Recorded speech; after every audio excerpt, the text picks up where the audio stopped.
Hi, my name's David Curry. I'm coming to you from Ngunnawal and Ngambri Country, Canberra. I'm very excited to be part of this launch of Juliet is Dead, Romeo's Lost Scene. So, as we've described in the media release, this is a world first where a creative team made up of some of Australia's rising film and acting talent have brought to life the climactic moment when Romeo first hears the news that his lover, Juliet, is dead. So yes, it's Romeo and Juliet, but not as you may know it. In fact, what we'll hear from Romeo is not in Shakespeare's play. It's a scene from Romeo and Giulietta, a novella by an Italian monk called Matteo Bandello. The novella was published in the mid-16th century, quite some years before Shakespeare adapted the story for what's become arguably the world's most famous tragic romance. I have with me Michael Katotti, a Canberra lawyer and writer who's given us a fresh, modern translation of Bandello's novella. And the novella is the source for what we'll hear from Romeo, for this lost scene, and arguably for Shakespeare's play, as we'll discuss shortly. I'm also very excited to have with the Sydney-based film director, Rhianna Spooner. Rhianna felt a connection with Michael's translation that inspired her to bring Romeo's lost scene to life in what I think is a quite stunning performance and short film titled Juliet is Dead, Romeo's Lost Scene. Welcome to you both. Thanks, Dave. So before we hear from both of you, let's have a look behind the scenes for the film that's being released today. There's a separation in the way Ree has envisioned it with like when Balthazar comes in and you have like the real world, you have the curtain, and then you have where Romeo's trying to figure everything out. Deceitful, false lover, and faithless husband. Mental health wise, like there's a huge factors, like dissociation is a massive factor. He kind of puts himself, he kind of turns and looks at himself and, you know, does this whole judgment, you know, like, what have you done, Romeo? You know, like. Yeah, I mean, some of the lines in, like, they feel very, like, personal. That the pain beyond measure I feel is not enough to kill me. I think you're in good hands when it's so beautifully written, and I'd never seen a translation like that. And I think it digs deeper into the characters and their psyches a bit. And and it was, you know, I didn't have to do too much. He did all it.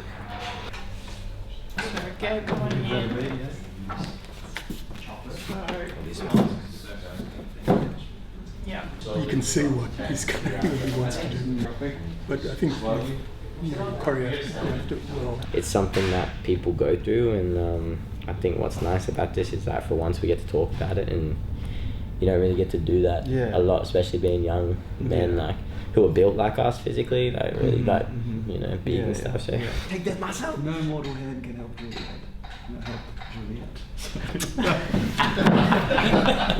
No mortal hand and no mortal combat.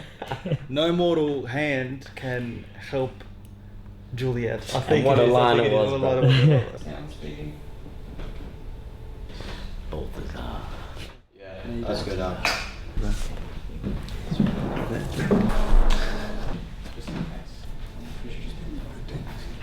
To 20. It's Go to so- 25 real quick. And it's so heavy and hot. Can you go through the four like, walk in? to hear. No mortal hand can now help Juliet. Take comfort. And live. Okay, cut. Whew. Michael Katotti, Romeo and Juliet. Wonderful.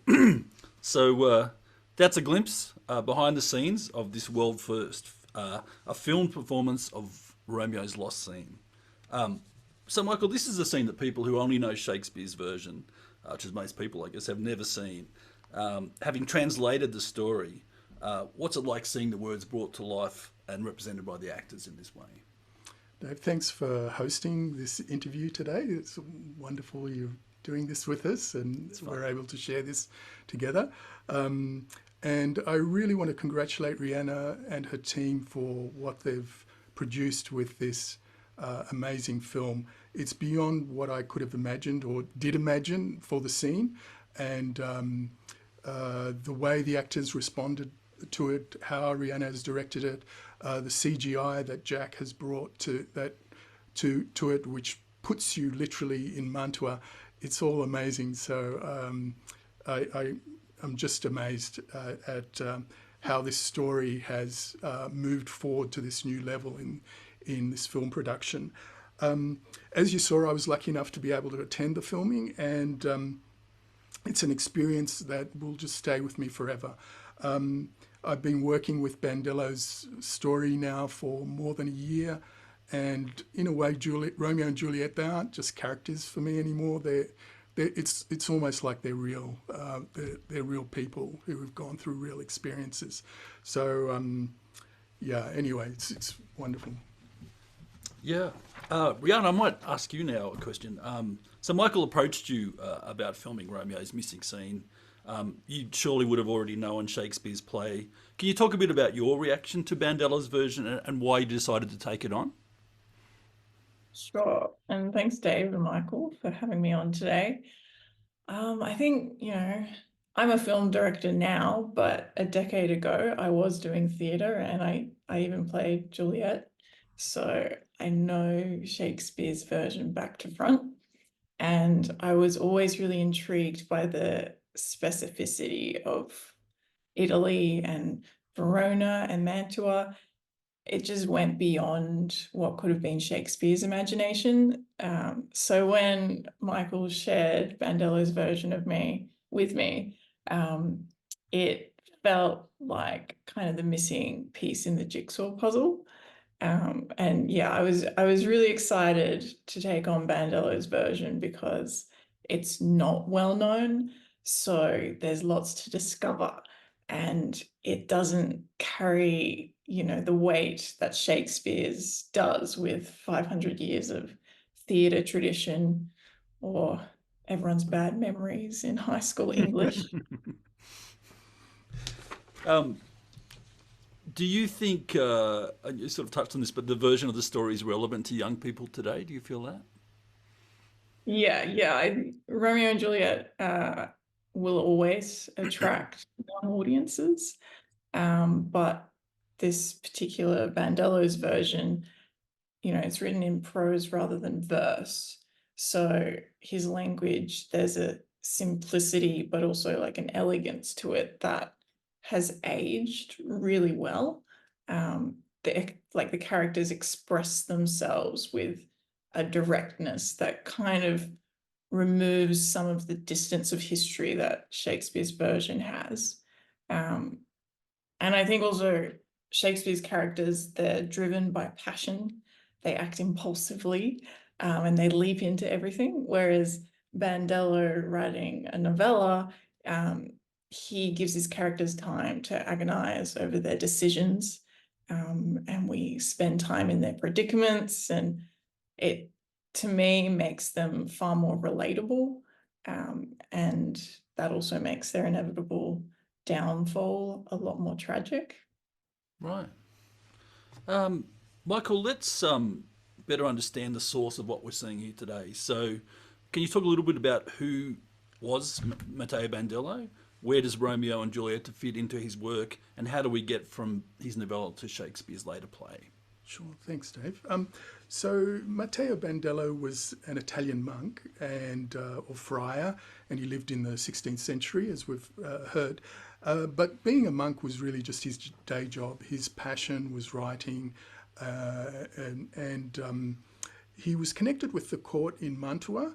But later, a little bit later in his life, he was still a young man. War forced him to leave his home. Eventually, he was forced to become a refugee in France, and he later became a bishop there.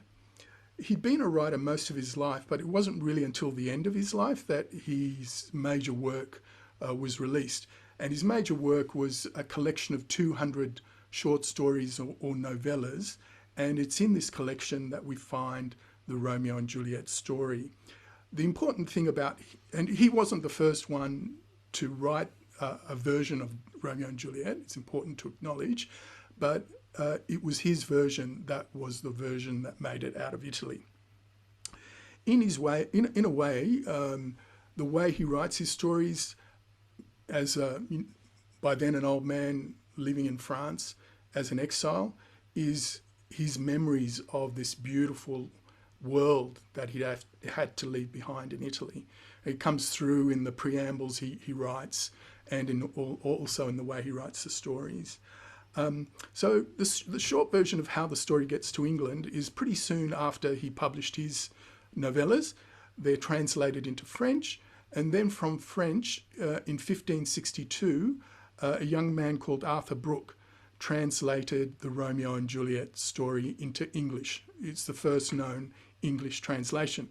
An interesting aspect is that he was inspired to make that written translation after seeing the Romeo and Juliet play performed in England in 1562, which is very early. Shakespeare wasn't even born then. And by the time Shakespeare by the time we have a printed version of Shakespeare's Romeo and Juliet play, the lovers, Romeo and Juliet, were famous in English literature. So we know that Shakespeare mainly drew on the Arthur Brooke version that I've mentioned, but in working with Bandello's text, I've come to the view that Shakespeare must also have read Bandello's original Italian. There's a few places in the Shakespeare version where you find evidence of that. And I've written about that in the introduction and afterword to my translation. Thanks, Michael. So we're referring to this as the Lost Romeo scene because, for whatever reason, Shakespeare chose not to include it in his play. What do you think the scene does for the story in the context of Bandello's novella? Yeah, I think it's a shame. It's a terrible shame that the scene was lost. I think it's an important part of the story. We see Romeo as he is. We see his feelings. He shows us his inner life in that scene. His love for Juliet, his terrible feelings of guilt and heartbreak, which are killing him. And so the scene's about mental health, as we saw in the BTS. It's about his grief. It's a much truer or more real representation of the scene than we find in Shakespeare, where we don't see any of Romeo's inner life at all. Rian, I might come back to you now. So as we saw in the behind-the-scenes footage, you shot this film in a studio in Sydney. I'd love to know a bit more about some of the creative decisions you made in deciding exactly how to film this scene, and perhaps the challenges of creating a Renaissance Italy in the middle of Sydney. Well, firstly, oh, sorry, my voice. Firstly, I'll just say, film is a team effort, and I'm very grateful to my crew, my Afters crew that supported me in pulling it all together. And also, like most things in the arts, this was a passion project, so we had limited resources, and thankfully, Studio Mondo provided us with the studio space and the gear, and then we also had props and costumes provided very generously by Sydney Theatre Company. But I guess back to the creative decisions. When you first approached me, you were after just a simple theatrical monologue against a black curtain backdrop, but I had bigger ideas. I think, to me, when I was reading the translation, the difference between Bandello and Shakespeare is that one is an author and one is a playwright. And so I really wanted to be authentic to Bandello's own style of storytelling, which is full of imagery and locations that he knew intimately and very passionately from his childhood. So it definitely made sense to me to make it cinematically. And then another choice I made was to make it black and white. Now, historically, Italy during the Renaissance would have been very vibrant, but the scene itself is, it's about mental health. It's about Romeo's internal thoughts and dealing with issues of suicide. So it just felt like the right choice to align us with his internal life. And then, in terms of bringing Italy to Sydney, I worked very closely with the cinematographer and VFX artist, Jack McGrath, and he has the combination of like on-set and post-production skills that meant we could really strategically plan how to combine practical effects, so like for example, the window frame that we built, with like CGI elements like the green screen for the exterior windows. Yeah, so it was a challenge, but it was fun because it meant we could push ourselves and, you know, explore new technology as well. Terrific, and I think it's a fantastic result. You recruited actor J.K. Kazi to play Romeo, and he's supported by Gabriel Alvarado playing Balthazar, both recent NIDA graduates. I mean, we saw them working through some of the issues in the behind the scenes footage, but can you talk a little bit about what you were going for from them and how the actors actually reacted to Michael's translation? Yeah, I mean, on a practical side, I knew we needed to shoot the scene, rehearse and shoot the scene all in a single day. So for Romeo, I wanted an actor that had that drama school training, that kind of rigor behind them, that meant they could access the darker emotions safely and professionally and efficiently. And then, yeah, I don't really feel the need to audition actors anymore. Instead, I try to have a conversation with them and work out if they're a genuine person. So I'd had a chat with J.K. Kazi, who plays Romeo, and does an amazing job. So I'd had a chat with him at a mixer event right after he graduated. And I remember his peers all were kind of talking to me about themselves and the roles they wanted to play, whereas JK was talking about his favorite filmmakers and like what writing we were into. So he had this massive passion that was clearly coming from the right place. So yeah, it was a no-brainer for me to cast him. And then casting Gabriel Alvarado as Balthazar in the scene. It's funny. I had like a gut feeling that Gabe would bring the right sort of big brother Balthazar energy that JK needed to get through the scene. And then later, after I cast them and brought them both together, I found out that they were actually best friends in real life. And, you know, when JK started at NIDA, Gabe was in his final year. So the relationship we see on screen really is like their real relationship in real life.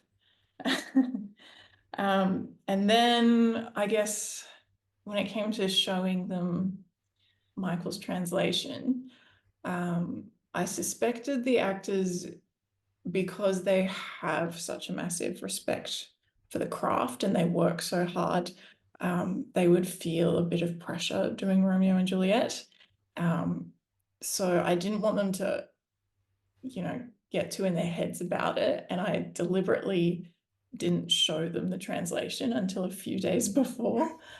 And, you know, the purpose of that was to like give them permission to trust their instincts and let loose on set. So yeah, when they did read Michael's translation, they were nervous, but they were very excited. And, you know, they said to me that when you've got language like that, which is so personal and emotional, it's a gift, and they felt very safe and in good hands. Rhiannon, I wasn't actually there for the filming, but I understand that particularly J.K. Kazi was actually quite deeply affected by the mood of what he was saying and the themes. Yes. You know, he like all of us, you know, he was moved by the story and he was immersed in the character, and that's why I was really excited to bring Gabriel in as Balthazar, to, you know, so that he had that chemistry and he felt safe to go there into those emotions and be looked after and be able to, you can see in the BTS footage, they have this great chemistry and they're both there giving each other hugs and helping each other through it. Yeah. Thank you. So, Michael, back to you. What do we know about what Shakespeare took from Bandello's novella and what he left out? Sure, but before I come to that, I just want to, we've been talking about J.K. and Gabriel, and I just want to acknowledge the wonderful job they did in representing Romeo and Balthazar. Just beautiful. They're so acting. talented. Yeah, just beautiful acting, very heartfelt, and it was humbling to see how they, how many times they had to go into character to be able to represent that. The short film we have, they were doing that many, many times, and it's a testament to their skill as actors that they were able to do that. So, yeah, just wonderful. So, Shakespeare, what did he take from the novella? I think it's important to realise that it isn't Shakespeare's story in a sense. Shakespeare is, of course, an amazing dramatist. He's an amazing poet. But his typical workflow was that he would find a story or he would find a historical account, and he would use that raw material as the basis for a play. He would adapt that material to the stage. And, there was nothing unusual about that in his era. Many were doing that. He did that with Romeo and Juliet. And in fact, almost the entire plot comes from Bandello's version of the story, although there are quite a few plot differences, which I won't give away today. One of the things that's different between the versions is the language that's used to represent the story. And I think we've been touching on that. Shakespeare tends to use poetry. He uses wordplay a lot. He introduces comedy, which tends to, which adds another dimension to the story, but also distracts a little from the darkness and really the anguish of the tale. Mercutio, Shakespeare develops into a much fuller character. So you see there are differences like this. Bandello's writing style is very different. He takes us into the thoughts and feelings of the characters. Juliet is a much stronger character in his version, and that's a wonderful dimension of it. And she's really the brains of the operation, and we see that much more clearly in how Bandello writes the story. Now, in translating the novella from Italian to English for a new generation, you really had to get inside the language, every sentence, and the meaning within. So, can you talk a little bit about what impressed you most about Bandello's language and the themes? Yeah, I think, again, we've touched on, how Bandello's language has aged well, and it is a lot more accessible to a modern audience than Shakespeare's language. I think a major reason for that is the Italian language hasn't changed as much in the last 500 years as English has. There have been major changes since Shakespeare's time. Also, I think Bandello had a profound understanding of people, and maybe that came from his work as a friar. In the story we see a friar in confession, and that probably happened a lot in his life. So his characters are real people. They're people you might meet today. Their feelings are the feelings that people feel today. The other thing about his writing is his language has a beauty to it, and also a deep emotiveness. The words he chooses brings out the emotion of the story, and it's part of the Italianness in how he writes. And one of the things that was important to me as a translator was to try to capture that depth of feeling in how I represented his story in English words. Yeah, thanks, Michael. So, Rhianna, the scene you shot focused on Romeo, and we only briefly see Juliet. Having read the novella, what do you think it adds to our understanding of Juliet and the challenges she faces? I think, like Michael was saying before, Juliet is a much stronger character in Bandello's version. She's 18 rather than 14 as Shakespeare had her. She's just much more complex. She, considers the political advantages of marrying Romeo, and, she talks about how it may bring peace to their houses. So she's not just swooning for Romeo, she's crafty, she's determined, she's calculating. At one point, she even considers dressing as a man to escape Verona. Are there any other scenes that you'd be interested in shooting from the novella?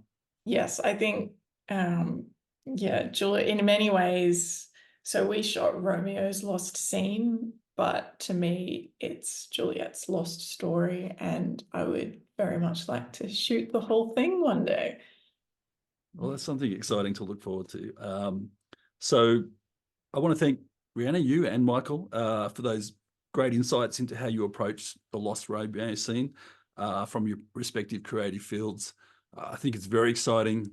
And, having been on this journey with Michael as friends for quite some time, I think I was no less excited than Michael to see this come to life in your hands, Rhianna. So it's a fantastic result.